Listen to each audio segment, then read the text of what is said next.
Hello students, welcome to canonical classes. और आज के वीडियो में हम स्टडी करेंगे hydrogen concentration cell. Last video में हमने सिर्फ कंसंट्रेशन सेल पढ़ा था, जिसमें हमने ये जाना था कि what is a concentration cell, कि ऐसी सेल जिसके अंदर आपके इलेक्ट्रोड्स कैथोड पर एनोड पर दोनों पे सेम होते हैं, सॉल्यूशन सेम होता है, बस हमें डिफरेंस क्या होता है, कंसंट्रेशन का डिफरेंस होता है और टेम्परेचर भी दोनों का सेम ही रहता है। ठीक है, तो वही सेम कंडीशन हम हाइड्रोजन कंसंट्रेशन सेल में अप्लाई करने वाले हैं। यहाँ पे देखिए आपके पास दीज टू ऑरेंज कलर के जो इलेक्ट्रोड्स ड्रॉ किए हैं मैंने, दैट इज प्लेटिनम इलेक्ट्रोड। और ये जो आपको पाइप देखने को मिल रहा है ब्लू कलर का, ये क्या कर रहा है, अंदर हाइड्रोजन पंप कर रहा है। ठीक है, हाइड्रोजन गैस को रिलीज किया जा रहा है इन कंटेनर्स के अंदर।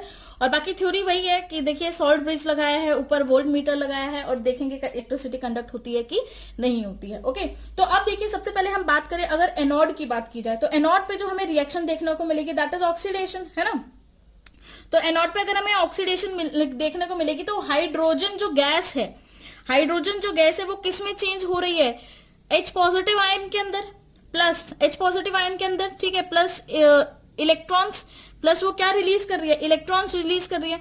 क्योंकि यहाँ पे 2 हाइड्रोजन हैं तो आप इसको बैलेंस करने के लिए 2 लगाएंगे, अगर ये 2 होगा तो ये 2 इलेक्ट्रॉन्स रिलीज होंगे। ठीक है, ये थी सिंपल आपकी एनोड की रिएक्शन। और यही रिएक्शन अगर एट कैथोड की जाए, कैथोड के ऊपर reaction at cathode, reaction at cathode, यही सेम रिएक्शन अगर हम कैथोड पे करें तो देखिए कैथोड पे क्या रिएक्शन बनेगी, कैथोड पे क्या होगा, H पॉजिटिव है ना, H पॉजिटिव था, इसमें इलेक्ट्रॉन ऐड करेंगे, प्रोडक्ट बनेगा H2। तो इन दोनों को फिर से बैलेंस कर दीजिए, 2 2 लगा दीजिए, तो आपके पास ये आ गया। अब यहां से अगर हम ओवरऑल रिएक्शन बनाएंगे, अगर मैंने ओवरऑल रिएक्शन देखनी है, ओवरऑल रिएक्शन है ना, अगर हम ओवरऑल रिएक्शन देखें तो क्या होगा, इस 2 से ये वाले 2 कैंसिल हो जाएगा।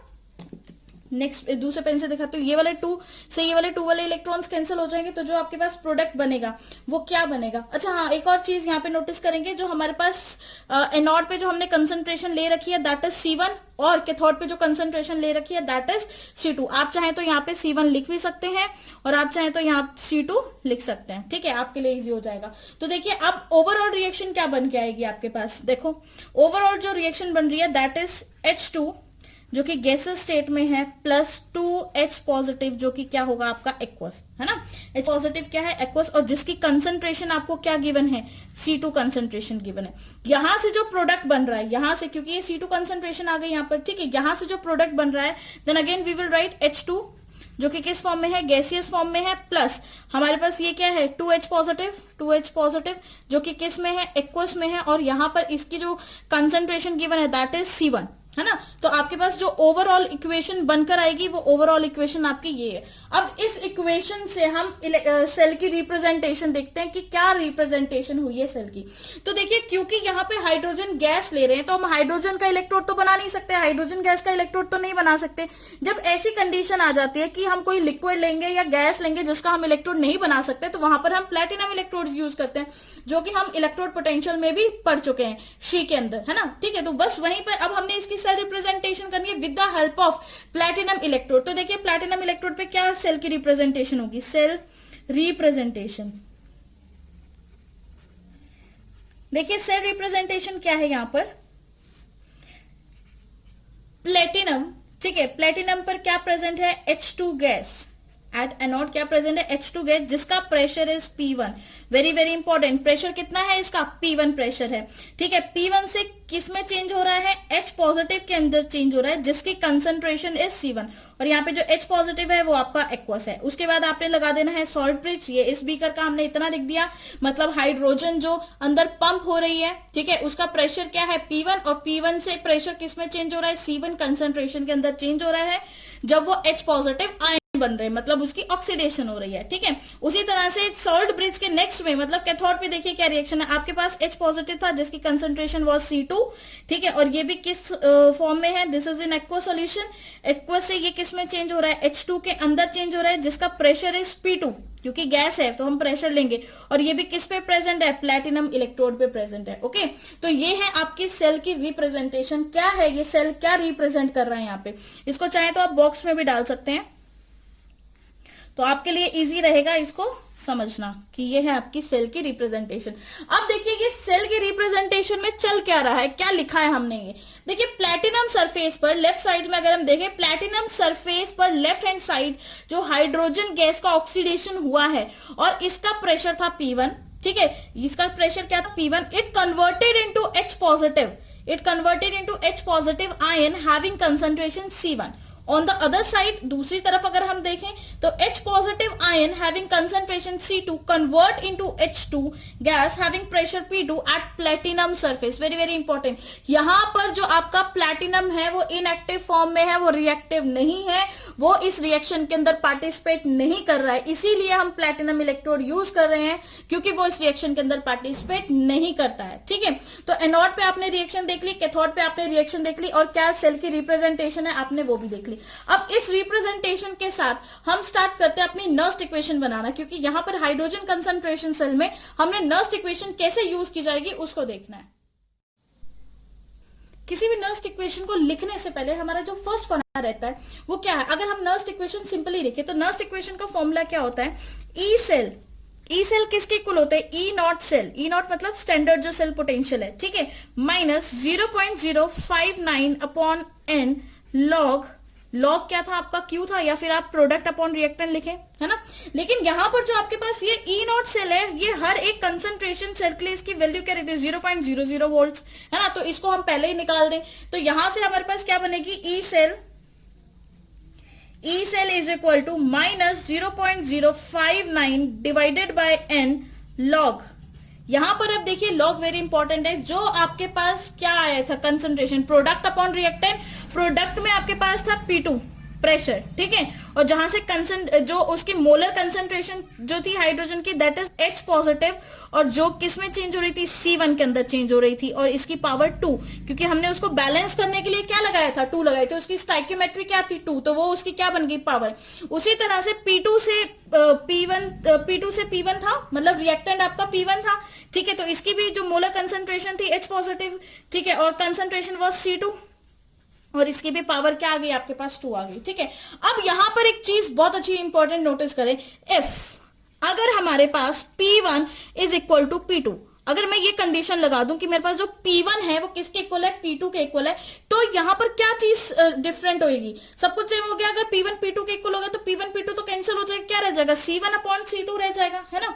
तो उसको हम इस तरह से लिख सकते हैं, E cell is equal to minus 0.059 upon, वहां पे जो हमारे पास इलेक्ट्रॉन्स का एक्सचेंज आ रहा था वो 2 इलेक्ट्रॉन्स का, तो मैं एन की वैल्यू पुट कर रही हूं, लॉग, यहाँ पे लॉग रिदम पुट कर दिया मैंने, ठीक है. तो H पॉजिटिव जो कि किसका है, एनोड का, upon H positive of anode, power concentration जो उसकी स्टोइकियोमेट्री थी वो 2 थी, ठीक है, अपॉन H पॉजिटिव जो कि क्या हो गया, कैथोड हो गया, ठीक है, इसकी भी स्टोइकियोमेट्री क्या थी, 2 थी. अब हमारे पास एक फॉर्मूला होता है क्या, कि लॉग a पे power b is equal to b log a, मतलब जो भी इसकी पावर है वो आगे आ जाती है, ठीक है. तो यहां पर अगर मैं इस पूरे को लॉग a मान लू, ये a है, तो इसकी होल पावर कितनी है, 2 है ना, इसकी होल पावर 2 है, तो इस 2 को हम आगे लिख दें, 2 से 2 कैंसिल हो जाएगा कि नहीं, बिल्कुल हो जाएगा. तो देखिए अब क्या होगा, यहां पर आपके पास क्या इक्वेशन बनेगी, E cell is equal to minus 0.059 upon 2 into 2 log HA that is anode divided by HC positive that is cathode, molar concentration of anode divided by molar concentration of cathode. ठीक है, तो अब देखिए log H positive और HA को हम और किस तरीके से लिख सकते हैं, मतलब जब कोई भी log डिवाइड में होता है, ठीक है, हम ऐसे लिखते हैं log m अपॉन n, किसके इक्वल होता है, log m माइनस log n, यही फॉर्मूला होता है आपका लॉग का, log m upon n is equal to log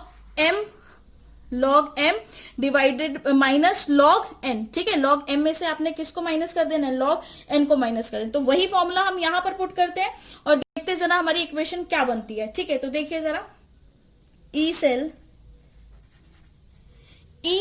is equal to minus इस 2 से ये 2 कैंसिल कर दो, माइनस 0.059, ठीक है, लॉग, ये हो गया लॉग. अब इसको ब्रैकेट में डाल देते तो ये क्या है, पॉजिटिव की concentration at anode minus log molar concentration of H positive at cathode.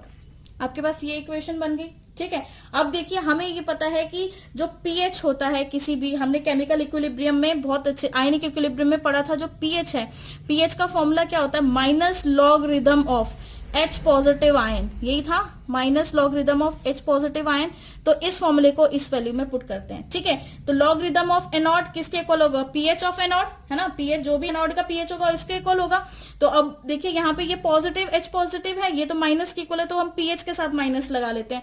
तो अब आपकी इक्वेशन क्या बनेगी, E cell is equal to minus 0.059 bracket के अंदर क्या आएगा, minus pH anode, minus pH anode plus, क्योंकि ये माइनस है और ये लॉगरिदम क्या आ जाएगा, प्लस, तो माइनस माइनस क्या हो जाएगा आपका, प्लस हो जाएगा। तो ये क्या हो जाएगा, पीएच कैथोड, क्या हो जाएगा, पीएच कैथोड, ब्रैकेट क्लोज, ठीक है।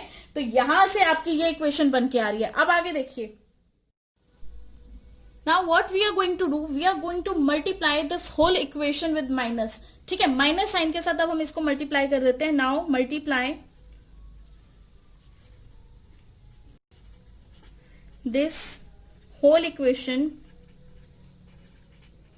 by negative sign, है ना, नेगेटिव साइन के साथ इस पूरी इक्वेशन को अगर आप मल्टीप्लाई कर दोगे तो इक्वेशन आपकी क्या बन जाएगी, देखिए अब आपकी इक्वेशन क्या बनती है, E naught cell, sorry E naught नहीं, E cell is equal to 0.059, क्योंकि माइनस माइनस प्लस में चेंज हो गया, ठीक है, 0.059 इंटू माइनस, ये भी माइनस है, ये भी प्लस में चेंज हो जाएगा, तो क्या आएगा, पीएच एनोड, ये प्लस माइनस माइनस होता है, माइनस पीएच कैथोड, और ब्रैकेट क्लोज हो जाएगा, ठीक है। तो ये था आपका रिक्वायर्ड फॉर्मूला जो हमें चाहिए था और हमने फाइंड आउट कर लिया फॉर हाइड्रोजन कंसंट्रेशन सेल, जो कि बहुत बहुत इंपॉर्टेंट है। अब यहाँ पे एक बहुत इंपॉर्टेंट चीज जो आपको नोट डाउन करनी है, वो क्या चीज आपको नोट डाउन करनी है कि अगर आपके पास इफ पीएच जो है एनोड का is greater than pH of cathode, अगर ऐसी कंडीशन है कि पीएच जो एनोड है is greater than pH of cathode, अगर ऐसी कंडीशन है देन ई सेल जो है वो क्या आएगी, उसकी वैल्यू इज ग्रेटर देन 0, है ना, उसकी वैल्यू आपकी क्या आ जाएगी, ग्रेटर देन 0। और अगर ऐसी कंडीशन है तो सेल प्रोसेस इज स्पॉन्टेनियस, इस कंडीशन के अंदर जो आपका सेल का जो प्रोसेस है वो क्या होता है, फिजिबल है, feasible and spontaneous, very important, ठीक है। अगर इससे उल्टी, इसकी उल्टी कंडीशन है तो मतलब अगर ई सेल कम है तो स्पॉन्टेनियस नहीं है और रिएक्शन किसी भी हाल में नहीं हो सकती। लेकिन अगर आपकी ई सेल की वैल्यू ज्यादा है आपके 0 से, है ना, 0 से ग्रेटर देन वैल्यू आ रही है आपकी, मतलब अगर एनोड बड़ा है कैथोड से, पीएच जो है आपके एनोड का बड़ा है कैथोड से, तो ऐसी कंडीशन में फिजिबल रिएक्शन आएगी और स्पॉन्टेनियस रिएक्शन आएगी, मतलब ये रिएक्शन आपकी इजीली हो जाएगी, आपको कुछ मेहनत खास करने की जरूरत नहीं पड़ेगी, ठीक है। तो इस इक्वेशन को अच्छे से समझिए, डेरिवेशन कंप्लीट करिए, और फिर भी कोई प्रॉब्लम है तो मुझसे कमेंट सेक्शन में पूछिए। And thank you for listening.